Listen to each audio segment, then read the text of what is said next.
Ashima Berhan. Ashima Stamari. Welcome to You Learn Naturally Radio again. Thank you. What's up? Hey, Team rooting for you. We're all beautiful. Enough love. It's your girl Letitia. I love my hair. And I'm down at You Learn Naturally Radio after winning the Miranda Braun Diversity Leadership Award. Woo woo! And we're about to drop some knowledge on hair science. Stay tuned. Mother Africa texturized our hair. I love my hair. Right, it's going to be super deep, super interesting, super cultural. Stay tuned. Woo woo! Woo woo! Woo woo! I love my hair. Nutriful, nutrients, and beautiful. Team rooting for you. Mother Africa texturized our hair. You can find me at Letitia_neutral_hair. Woo woo! Woo woo! Woo woo! Stay tuned. I love my hair.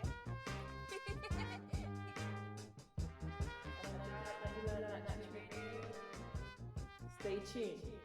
Yes, we have been doing our 3D printing project, Hair Structure Science and 3D Printing. We have come quite far in it. There's still a little bit to do, but we've done a substantive amount of work. So I think it's good for us to touch base and just share what's been happening. Yes. So please just introduce the project from your point of view. Introduce yourself. Introduce the project from your point of view, and then let's talk about it. My name is Tomari Berhan and I'm 11 years old. Okay, good. So, what the project is, or what the end goal is to create 3D models of the 12 substructures of the hair and how they relate to each other using the classic ideas, which are number, measure, and ratio. Yes. Okay, good. Yeah, we've been doing it. It's an extension on our British Science Week program. So we did it for British Science Week and had some activities around that. And we're extending it so that we can engage more people into the learning. We're preparing some new programs for that. Tell us a bit more detail about what you mean by substructures of the hair.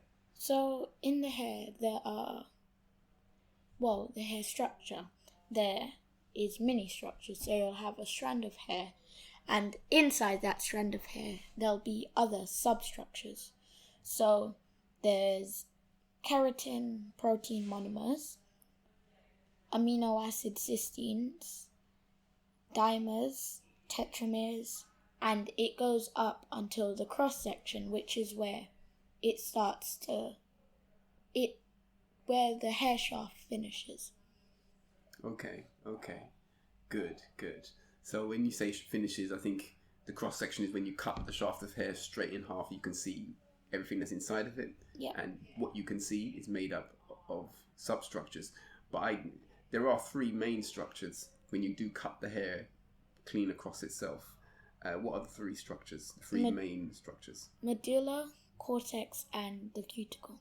Okay, and you want to just identify where they are? So when you cut it in half, the cuticle is the cuticle is on the layers, the first layer of it, so it's on the edge of the hair of the cross section, and then the medulla it's like a little circle in the, not little, but it's a medium-sized circle in the middle of the hair shaft, the cross section. And then there would be space in between the the cuticle and medulla. And what's inside that space is the cortex. Okay, good.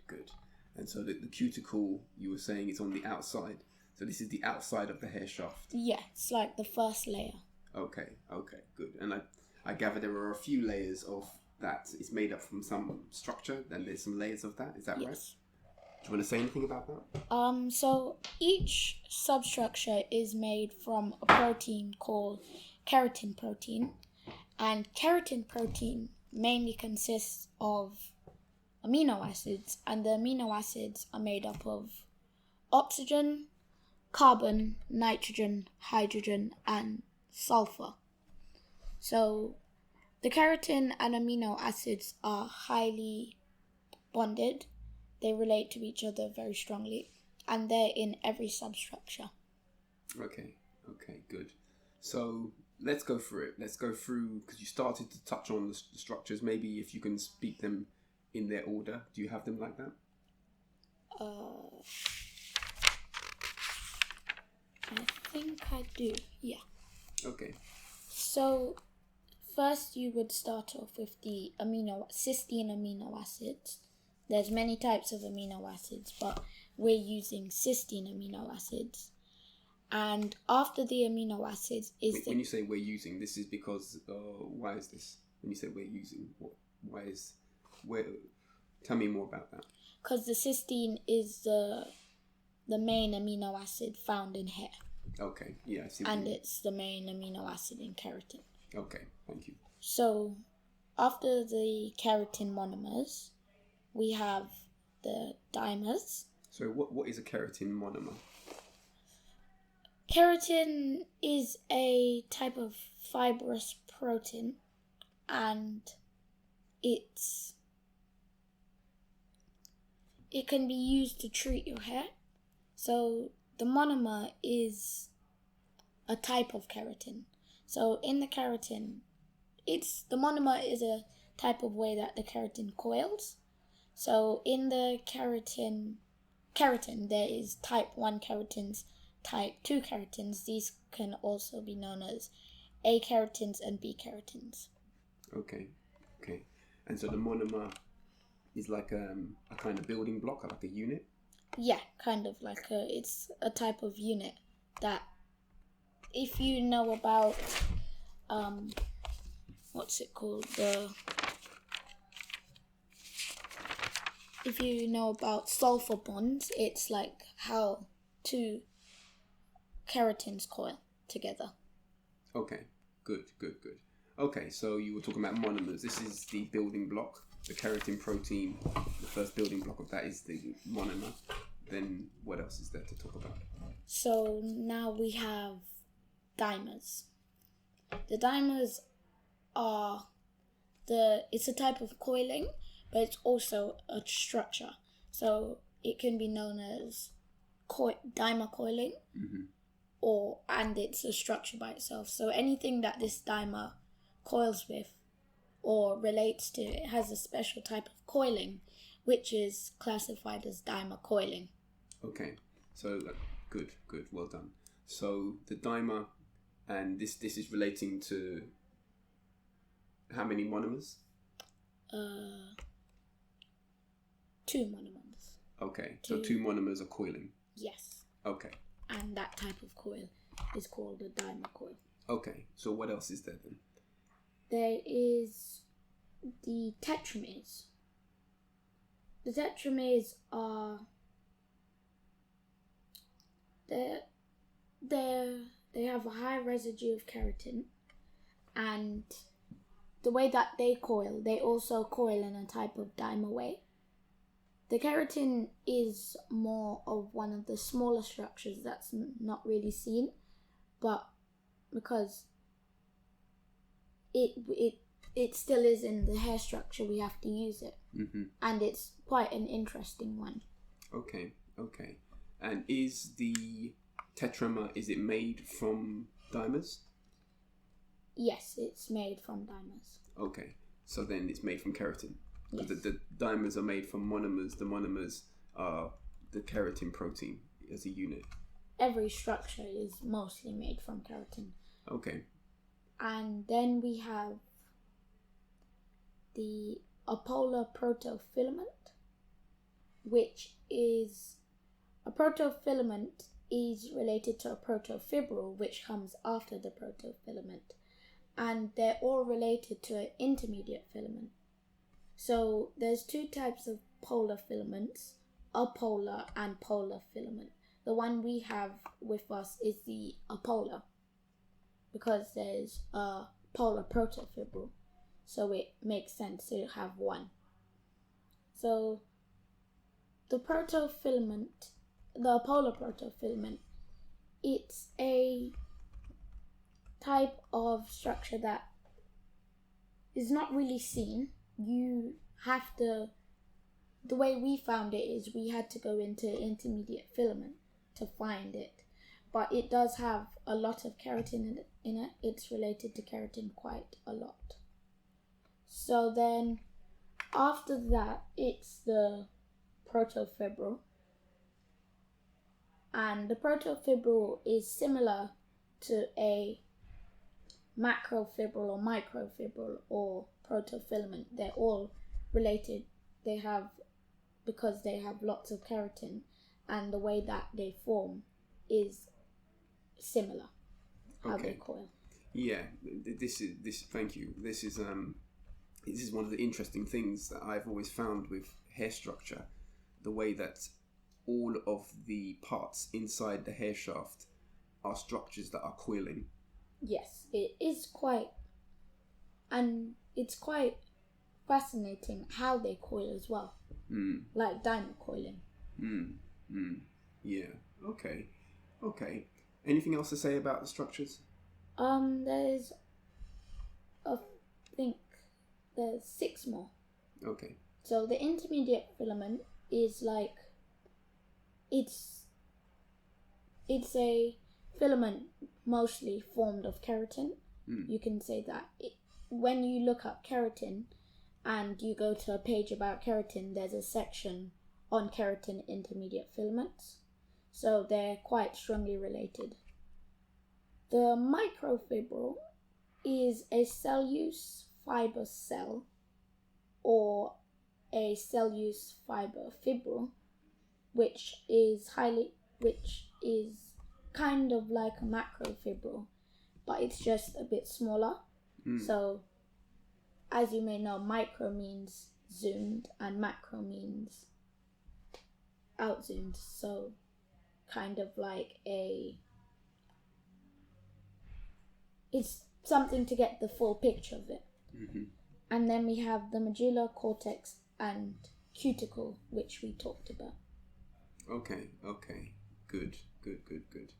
Right, so clearly you've come to know these structures. Obviously, well, let me ask you, before we did our program, did you know about these structures? Not really, no. Okay, well, this is the thing. One of the things, I know you've started to see it because you've come, in your process of researching for this, you have seen that these terms, these structure terms, are used in other proteins and other structures. Yeah. So I think you're coming to realize that it's not just hair, but the way the hair is structured is like an example that you can translate to other things. Did you see that in some way? Yes. How did you see that? So, for, let's say, the microfibril, it's a cellulose cell, and cellulose cells or cellulose walls are used in plants with cytoplasm. So there was a relationship there. Even when you research how the macrofibril coils or it forms inside the plant, it has a similarity with the hair. Okay. And okay, so clearly we have gone to a place regarding the structures and getting familiar with them. Now, the project has taken on many things for you to think about, because it's not simply to know the structures, but actually our task has been to prepare a way to 3D print them. And so that's now like an engineering task, and we've still got some things to do with that, but we have done a substantive amount of work on it, and we're now at the edge whereby we have plans. We have quite detailed plans for the printing, and some examples, some ready-made models that we're going to use in our program as well. So tell us about that.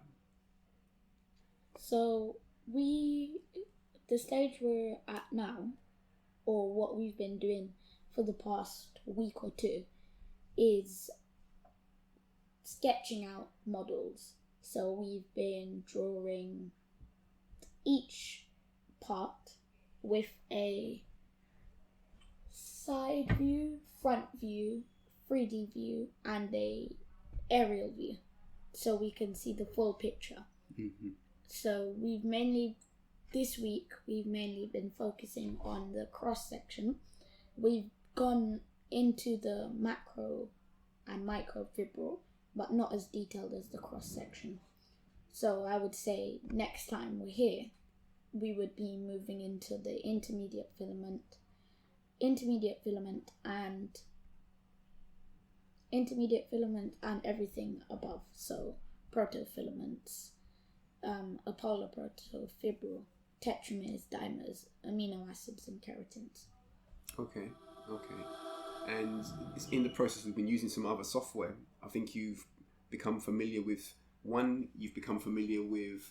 several scientific research sites, websites.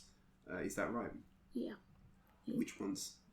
There is one called NIH Resources. You can find a lot of 3D models for keratin, amino acids, and then there's Protein Data Bank, which I highly recommend. Blender, which is the software for modeling. And there's one that we weren't too familiar with until we ran into a problem. A software called Prusa Slicer, which is a software you use to scale down your prints or enlarge your prints or change something about your prints, rotate them. So we ran into a problem where we had an STL file that we put on the SD card for the printer, and when we put it in, we couldn't see the file, and we realized that every file in there was G-code. So we had to use the slicer to change the software to G-code, and once we did that, it worked. Yeah, that's right. Good, well done. And you did you took quite a strong initiative in that. You found quite a few things that I know you're quite keen on Blender, aren't you? Yeah. Yeah. Did you use Blender before? I downloaded it, but not really. I was planning on doing some art on it. Okay, because I can see, from what I can see, you feel more comfortable with it now. Is that right? Yeah. Okay, good. This was part of our objective, that you learn to use 3D CAD, computer-aided design modeling software. Blender is a professional software for that. And tell me something, Berhan. Do you think using Blender, the 3D software, modeling software, does it relate to mathematics? Yes, it does. How? So it talks a lot about axes. In the Mantis Rami matrix, or the Big Ideas Wrap, there's a section that we talk about axes. And Which section is that? Consistent in forming upright nations, XYZ stations of the cross, represent ever deeper, and so on. Yeah. Okay, cool. So when we were... So it's coordinates, XYZ coordinates. Yes. Yeah, and you have that comes into using Blender. Yes. Okay, what else? When we was watching a tutorial on Blender, there was this tutorial that we watched that had this guy, and he was modeling a coat peg. So the coat peg that was there was too large for his coat socket, where it was going to fit. It was too large, so he had to reduce it and change the scale factor, which is enlargement, which we use in this project for enlarging the life-size lengths to a length that we can see. Enlargement reduction, that's right. Yes. Transformation, that's right. Okay, and what about the classics? The classics, number, measure, and ratio. So, as I said before, the main objective of this project is to model the 12 substructures of the hair and how they relate to each other using number, measure, and ratio. where number has come in is when we're how many times. So for example, as I said, the keratin and amino acid is very, very close. So there would be an amount of amino acids that make the keratin, or an amount of amino acids in the keratin, and that number is 320 amino acids. So that's number and measure, which something you can't miss out in this project. You have to measure each structure, substructure, or else you won't be able to model it or print it. Okay. I think when we came to doing this work around measurements, the measurements of each part, I think this part took quite a length of time. Yes. Yeah. Why was that? Well, why didn't Sorry, let me just finish that. When I say measuring each part, we were doing research to get information on the size of each part. But tell us more about what you found, what happened. So at the start of the project, when we was looking for geometries, length, diameter, a lot of sites had fake geometries or geometries that contradicted with other trusted sites, or two trusted sites contradict. So that was quite misleading and made us go back to square one, researching again. So we had used ChatGPT, which later in the process we found out its answers weren't that good. So we came to a conclusion that we would finalize all the measures and get what we had before, check them. So we checked everything and used the most relatable answer or relatable length. Because we was that far into the project, we could estimate, or instead of estimate, we could know which one was suitable. So for example, the dimer, if something said the dimer was 250 nanometers, we wouldn't trust that, because the dimer is like a keratin, it would have to be around the same size as the keratin. So we had the keratin monomer. The keratin monomer, yes. So we had to do that, and it was quite misleading to use two sites or get our length from one site and diameter from another site, because we only listed one site and couldn't reference it. That's right. So this is data collection, and it's one of the big ideas. Obviously, this was involved in our project, quite important. And even to find what surprised me, just to touch on the ChatGTP, I mean, our activity really exposed a lot of weakness in the AI system.